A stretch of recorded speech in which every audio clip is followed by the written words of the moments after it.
Assalomu alaykum qadrli tomoshabinlar. Agar siz nafaqaxo'r bo'lsangiz yoki oilangizda nafaqaxo'rlar bo'lsa, bu videoni oxirigacha ko'rishingiz shart. Bugun biz ko'pchilik bilmagan, ammo endilikda amalda bo'ladigan va nafaqaxo'rlarning hayotiga bevosita ta'sir qiladigan juda muhim o'zgarishlar haqida gaplashamiz. Bu shunchaki ogohlantirish emas, bu moliyaviy barqarorligingizga ta'sir qilishi mumkin bo'lgan jiddiy masaladir. O'zgarishlar shunchalik shok effekti beradiki, ko'pchilik ularni endi nafaqaxo'rlarga bu taqiqlanadi deb ta'riflamoqda. Shuning uchun iltimos diqqat bilan tinglang. Kanalimizga obuna bo'lishni va ushbu videoga like bosishni unutmang. Chunki bu ma'lumotlar boshqa insonlarga ham yetib borishiga yordam beradi. Muammoning mohiyati oldin qanday edi va hozir nima o'zgardi? Uzoq yillar davomida mamlakatimizda nafaqaxo'rlar uchun nisbatan sodda qoida mavjud edi. Agar siz davlat tomonidan belgilangan yosh yoki xizmat staji bo'yicha pensiya chiqqan bo'lsangiz, nafaqa olishingiz mumkin edi. Shu bilan birga, agar siz ishlashni davom ettirsangiz ham, bu odatda sizning nafaqangiz miqdoriga bevosita ta'sir qilmas edi. Ya'ni nafaqaxo'r ham nafaqa olardi, ham ish haqi. Bu ko'plab nafaqaxo'rlar uchun qo'shimcha daromad manbai bo'lib xizmat qilar edi. Ayniqsa pensiya miqdori oilaning barcha ehtiyojlarini qoplay olmagan hollarda. Tizim ko'pchilikka tanish va tushunarli edi. Agar nafaqaxo'r ishga joylashsa, u o'z pensiyasini to'liq hajmda olishni davom ettirardi. Bundan tashqari ish haqini ham qo'lga kiritardi. Ba'zi istisnolar bo'lgan bo'lishi mumkin, ammo umumiy qoida shunday edi. Endi esa vaziyat tubdan o'zgardi. Hukumat ijtimoiy ta'minot tizimini optimallashtirish va resurslarni yanada adolatli taqsimlash maqsadida bir qator yangi qoidalarni joriy qildi. Bu o'zgarishlar aynan davlat pensiya ta'minoti to'g'risidagi qonun va unga tegishli me'yoriy hujjatlarga kiritilgan qo'shimcha va o'zgartirishlar bilan bog'liq. Asosiy o'zgarish shundaki, endilikda ishlashni davom ettirayotgan ayrim nafaqaxo'rlar o'z pensiyalarini avvalgidek to'liq miqdorda ola olmaydilar. Ba'zi holatlarda nafaqa to'lovi ma'lum muddatga to'xtatilishi yoki uning miqdori sezilarli darajada qisqartirilishi mumkin. Bu albatta ko'plab nafaqaxo'rlar uchun moliyaviy kutilmagan holat bo'lib, ularning byudjetiga jiddiy ta'sir ko'rsatishi mumkin. Yangi qoidalar asosan davlat byudjetidan moliyalashtiriladigan tashkilotlarda ishlayotgan nafaqaxo'rlarga, shuningdek yuqori daromadga ega bo'lganlarga taalluqlidir. Shuning uchun taqiqlash so'zi to'g'ridan to'g'ri ishga taqiq qo'yishni anglatmasa ham, moliyaviy tomondan ma'lum cheklovlar yoki jarimalarga olib keladi. Eng asosiy qism nimani bilishingiz kerak. Kim xavotirlanishi kerak va kimga kerak yo'q? Bu yangi qoidalar juda nozik jihatlarga ega va har bir nafaqaxo'rning vaziyati individual tarzda ko'rib chiqilishi kerak. Keling, buni batafsil ko'rib chiqamiz. Nima bo'ldi? Yangi qonunchilikka ko'ra, davlat byudjetidan moliyalashtiriladigan tashkilotlarda ishlovchi ayrim nafaqaxo'rlarning pensiya ta'minoti tizimiga o'zgartirishlar kiritildi. Endilikda, agar siz davlat tashkilotida ishlasangiz va ma'lum bir miqdordan yuqori ish haqi olsangiz, sizning pensiyangiz to'liq miqdorda to'lanmasligi mumkin. Bu davlat xizmatchilari, o'qituvchilar, shifokorlar va boshqa byudjet tashkilotlarida faoliyat yurituvchi nafaqaxo'rlar uchun ayniqsa muhim. Shu bilan birga, bu faqatgina ma'lum bir lavozimda ishlash yoki ma'lum bir daromadiga ega bo'lish bilan bog'liq bo'lishi mumkin. Kim xavotirlanishi kerak? Eng avvalo, quyidagi toifadagi nafaqaxo'rlar ushbu o'zgarishlardan xavotirlanishi va o'z vaziyatlarini zudlik bilan aniqlashtirishi kerak. 1. Davlat byudjetidan moliyalashtiriladigan tashkilotlarda ishlovchi nafaqaxo'rlar. Bularga davlat maktablari, kasalxonalar, oliy ta'lim muassasalari, davlat idoralari, turli vazirlik va qo'mitalar kabi tashkilotlarda ishlovchi kishilar kiradi. Agar siz ushbu toifaga kirsangiz va pensiya olib, ish haqi ham olayotgan bo'lsangiz, pensiyangiz qisman yoki to'liq to'xtatilishi mumkin. 2. Ish haqi pensiya miqdoridan ancha yuqori bo'lgan nafaqaxo'rlar. Agar sizning ish haqingiz siz oladigan pensiya miqdoridan bir necha barobar yuqori bo'lsa, hatto siz davlat byudjetidan moliyalashtiriladigan tashkilotda ishlamasangiz ham, ba'zi turdagi pensiyalar, masalan, imtiyozli pensiyalar uchun cheklovlar qo'yilishi mumkin. Ammo asosiy urg'u davlat byudjeti tashkilotlarida. 3. Imtiyozli pensiya oluvchilar. Ba'zi kasb egalari, masalan, maxsus sharoitlarda ishlaganlar yoki yoshga doir emas, balki boshqa sabablarga ko'ra, masalan, xizmat staji bo'yicha imtiyozli pensiya oladiganlar ham ushbu o'zgarishlar doirasiga tushishi mumkin. Kimga keragi yo'q? Bu o'zgarishlardan hamma ham xavotirlanishi shart emas. Quyidagi toifadagi nafaqaxo'rlar odatda bu yangi qoidalardan tashqarida bo'lishadi. 1. Ishlamayotgan nafaqaxo'rlar. Agar siz faqatgina pensiya olib ishlamayotgan bo'lsangiz, bu o'zgarishlar sizga umuman ta'sir qilmaydi. Siz o'z pensiyangizni avvalgidek to'liq miqdorda olishda davom etasiz. 2.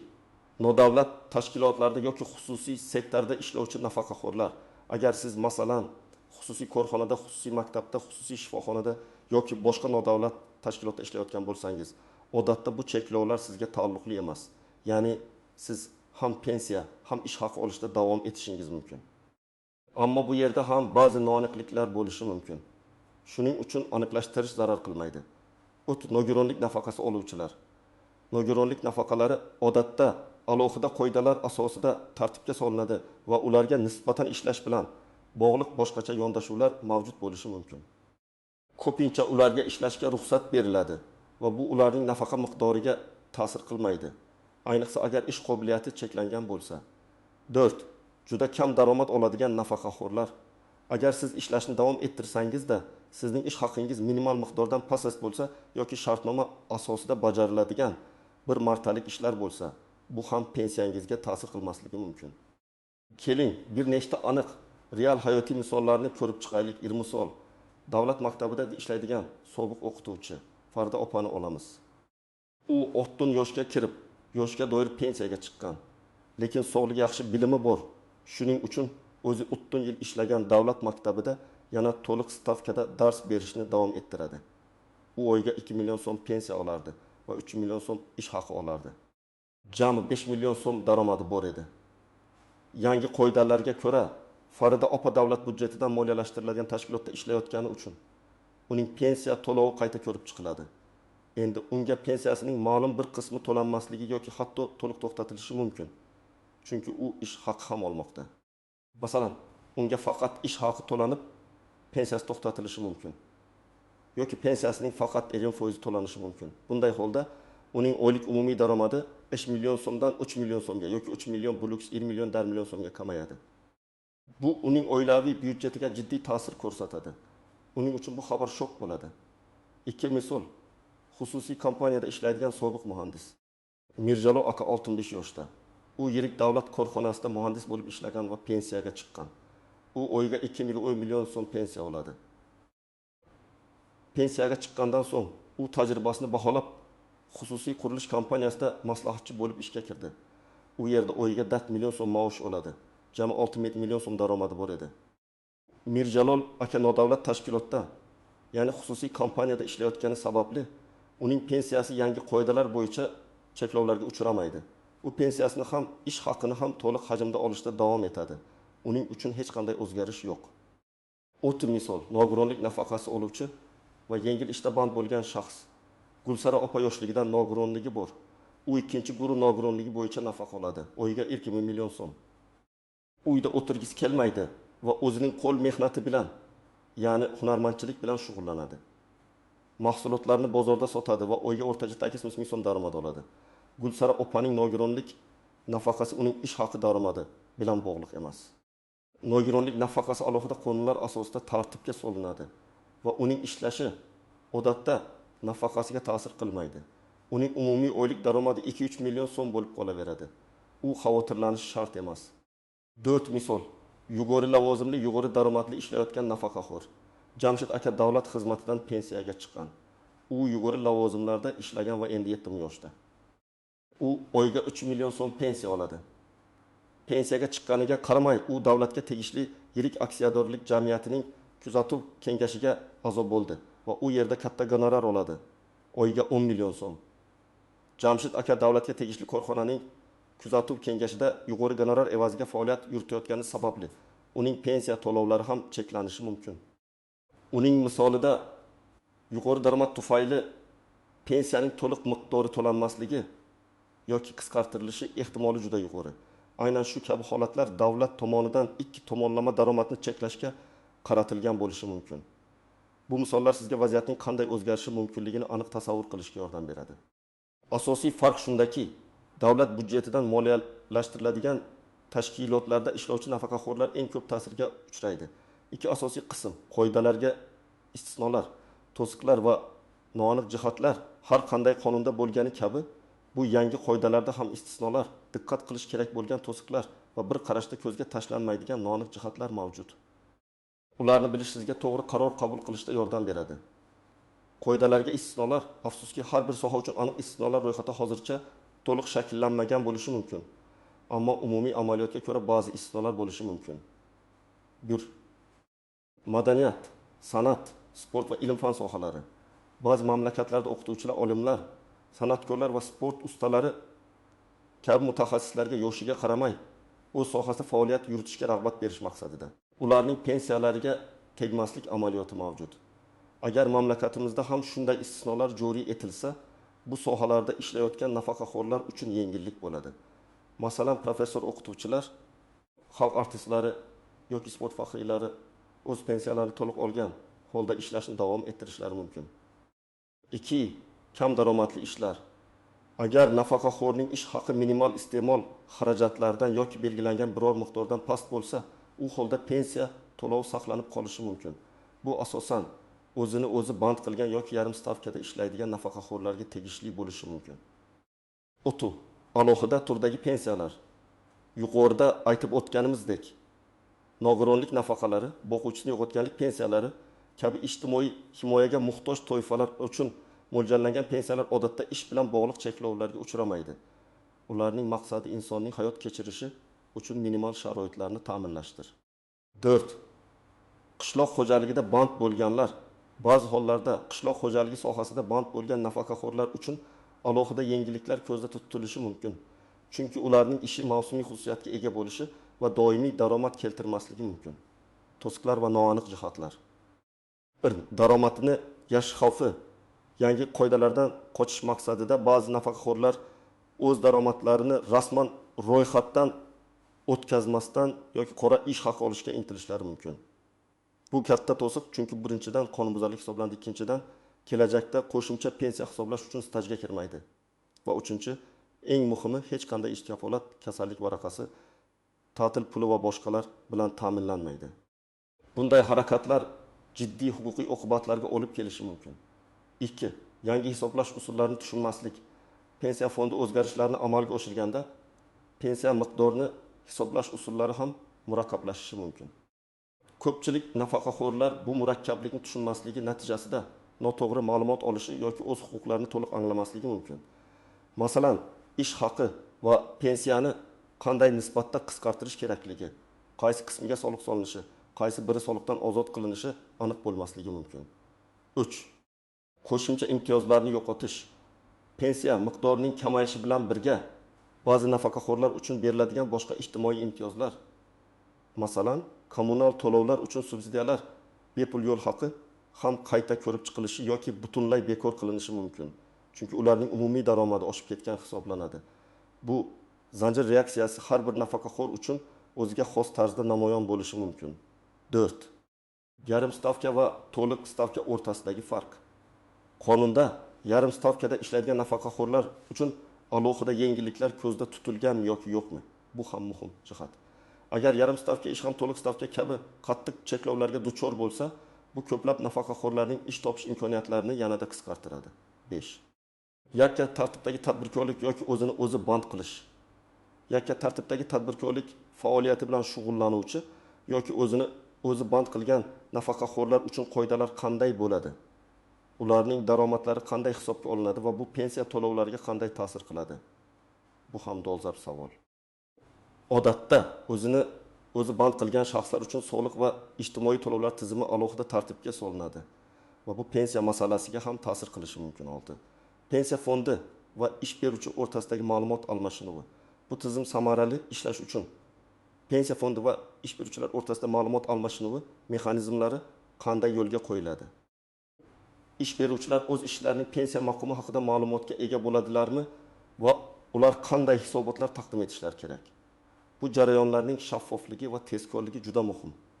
Ushbu nozik jihatlarni tushunish va ularni inobatga olish har bir nafaqaxo'r uchun muhim. Chunki faqatgina qonunning asosiy matnini bilish yetarli emas. Uning amaldagi tatbiqi qanday bo'lishini ham anglash kerak. Amaliy maslahatlar tomoshabin nima qilish kerak? Qadrli do'stlar, bu o'zgarishlardan qo'rqish emas, balki ularga tayyor bo'lish va to'g'ri harakat qilish muhim. Mana siz uchun aniq ko'rsatmalar. Bir qadam pensiya turini aniqlang. Avvalo siz qanday turdagi pensiya olayotganingizni aniqlab oling. Bu yoshga doir pensiyami, nogironlik pensiyasimi, xizmat staji bo'yicha imtiyozli pensiyami yoki boquvchisini yo'qotganlik pensiyasimi? Har bir pensiya turi uchun yangi qoidalar turlicha qo'llanilishi mumkin. Pensiya guvohnomangizni yoki pensiya fondidan olingan ma'lumotnomani tekshiring. Bu sizning keyingi qadamlaringizni belgilashda asos bo'ladi. 2 qadam. Ish joyingiz va bandlik holatingizni tekshiring. Siz rasman ishlaysizmi yoki norasmiy ravishda? Agar rasman ishlasangiz, ish joyingiz davlat byudjetidan moliyalashtiriladigan tashkilotmi? Masalan, maktab, kasalxona vazirligi nodavlat, xususiy korxona, MCHJ xususiy tadbirkor tashkilotmi? Bu yangi qoidalar sizga tegishli yoki yo'qligini aniqlashda hal qiluvchi ahamiyatga ega. Agar siz davlat byudjetidan moliyalashtiriladigan tashkilotda ishlasangiz, eng yuqori xavf guruhida bo'lasiz. Agar xususiy sektorda bo'lsangiz, ko'pincha bu qoidalardan tashqarida bo'lasiz. Ochiq qadam, tegishli davlat resurslarini tekshiring. Eng so'nggi va ishonchli ma'lumotlar uchun O'zbekiston Respublikasi Pensiya jamg'armasining rasmiy veb-saytiga tashrif buyuring. U yerda davlat pensiya ta'minoti to'g'risidagi qonunga kiritilgan so'nggi o'zgartirishlar va qo'shimchalar, shuningdek, Vazirlar Mahkamasining tegishli qarorlari bilan tanishing. Qonun matnini, ayniqsa nafaqaxo'rlarning ishlashi va pensiya to'lov tartibiga oid moddalarni diqqat bilan o'qing. Odatda bu hujjatlarga oddiy aholi tushunadigan tilda izohlar ham beriladi. Agar rasmiy saytda topa olmasangiz, ishonchli yangiliklar portallaridan qidiring, ammo rasmiy manbalarga ustunlik bering. 4 qadam. Hududiy pensiya jamg'armasi bo'limiga shaxsan murojaat qiling. Bu eng muhim qadam. Internetdagi ma'lumotlar yoki tanishlarning gaplariga emas, balki pensiya jamg'armasining mutaxassisiga ishoning. Yaqin oradagi pensiya jamg'armasi bo'limiga borib, o'zingizning aniq vaziyatingizni tushuntiring. Ulardan sizning holatingizda pensiya to'lovi qanday o'zgarishi mumkinligini aniq so'rang. Ular sizga shaxsiylashtirilgan aniq ma'lumotlarni taqdim etishlari shart. O'zingizni xotirjam tuting va barcha savollaringizni berishdan tortinmang. 5 qadam. Kerakli hujjatlarni to'plang. Pensiya jamg'armasiga murojaat qilishdan oldin quyidagi hujjatlarni tayyorlab qo'ying. Pasportingiz asli va nusxasi, mehnat daftarchangiz asli va nusxasi, agar mavjud bo'lsa. Amaldagi ish joyingizdan mehnat shartnomasi asli va nusxasi. So'nggi bir necha oylik ish haqingiz to'g'risidagi ma'lumotnoma ish joyingizdan olishingiz mumkin. Agar mavjud bo'lsa, qo'shimcha daromadlaringiz, masalan, ijara yoki tartibdagi tadbirkorlikdan to'g'risidagi hujjatlar. Bu hujjatlar sizning vaziyatingizni to'liq baholash uchun zarur bo'ladi. 6 qadam. Nimalarni so'rash va nimalarni aniqlashtirish kerak? Pensiya jamg'armasi mutaxassis bilan suhbatlashganda quyidagi savollarni berishni unutmang. Mening pensiyam yangi qoidalarga ko'ra qanday hisoblanadi? Agar men ishlashni davom ettirsam, pensiyam qancha miqdorga qisqaradi yoki to'liq to'xtatiladi? Mening ish joyimda noma ishlash pensiyamga ta'sir qiladimi? Agar ish joyimni o'zgartirsam, masalan, davlat tashkilotidan xususiyga o'tsam, vaziyat o'zgaradimi? Mening holatimda qanday istisnolar yoki yengilliklar mavjud bo'lishi mumkin? Pensiya to'lovining kamayishi boshqa ijtimoiy imtiyozlarimga ta'sir qiladimi? Bu o'zgarishlar qachondan kuchga kirgan va menga qachondan boshlab ta'sir qiladi? Barcha javoblarni yozib oling yoki aniqlashtiruvchi hujjat so'rang. 7 qadam. Variantlarni ko'rib chiqing. Olingan ma'lumotlarga asoslanib, siz uchun eng maqbul variantni tanlashga to'g'ri keladi. Ish soatlaringizni qisqartirish, agar ish haqingizning ma'lum bir qismi pensiya to'loviga ta'sir qilsa, balki ish soatlaringizni kamaytirish va shu orqali umumiy daromadingizni optimallashtirish variantini ko'rib chiqishingiz mumkin. Bu sizga ham pensiya, ham ish haqi olish imkonini berishi mumkin. Ammo ikkalasam to'liq amalda bo'lmasligi ehtimoli bor. Boshqa ishga o'tish. Agar siz davlat byudjetidan moliyalashtiriladigan tashkilotda ishlayotgan bo'lsangiz va bu pensiyangizni sezilarli darajada kamaytirishga olib kelsa, xususiy sektordagi boshqa ishga o'tishni ko'rib chiqing. Bu sizga pensiyangizni to'liq saqlab qolgan holda ishlash imkoniyatini berishi mumkin. Qisqartirilgan pensiyani qabul qilish. Agar boshqa variantlar sizga to'g'ri kelmasa, siz o'zgarishlarni qabul qilib, ish haqingiz va qisqartirilgan pensiyani olishda davom etishingiz mumkin. Bu holda siz o'zingizning moliyaviy rejalaringizni qayta ko'rib chiqishingizga to'g'ri keladi. Ishni butunlay to'xtatish, agar o'zgarishlar sizning moliyaviy holatingizga juda salbiy ta'sir ko'rsatsa va siz ishlashdan tushadigan daromadsiz ham yashay olsangiz, ishni butunlay to'xtatib, faqat pensiya olishni afzal ko'rishingiz mumkin. Xulosa va yakuniy hukm. Aziz do'stlar, bugun biz shok bo'lishi mumkin bo'lgan, ammo juda muhim o'zgarishlar haqida gaplashdik. Ishlayotgan nafaqaxo'rlarning pensiya ta'minoti tizimida jiddiy o'zgarishlar yuz berdi va bu ko'pchilikning moliyaviy barqarorligiga ta'sir qilishi mumkin. Asosiysi bu o'zgarishlardan qo'rqish emas, balki ularga tayyor bo'lish va to'g'ri ma'lumotga ega bo'lishdir. Qonunlarni bilish va o'z huquqlaringizni himoya qilish har bir fuqaroning burchidir. Umid qilamanki, ushbu video sizga vaziyatni tushunishga va to'g'ri qaror qabul qilishga yordam berdi. Iltimos, ushbu video ostiga o'z fikrlaringizni yozib qoldiring. Siz bu o'zgarishlar haqida oldin bilarmidingiz? Bu sizning oilangizga qanday ta'sir qiladi? O'z tajribangizni baham ko'ring. Videoga like bosishni va kanalimizga obuna bo'lishni unutmang. Chunki biz siz uchun doimo eng dolzarb va foydali ma'lumotlarni taqdim etishga harakat qilamiz. Keyingi videolarda ko'rishguncha sog' bo'ling.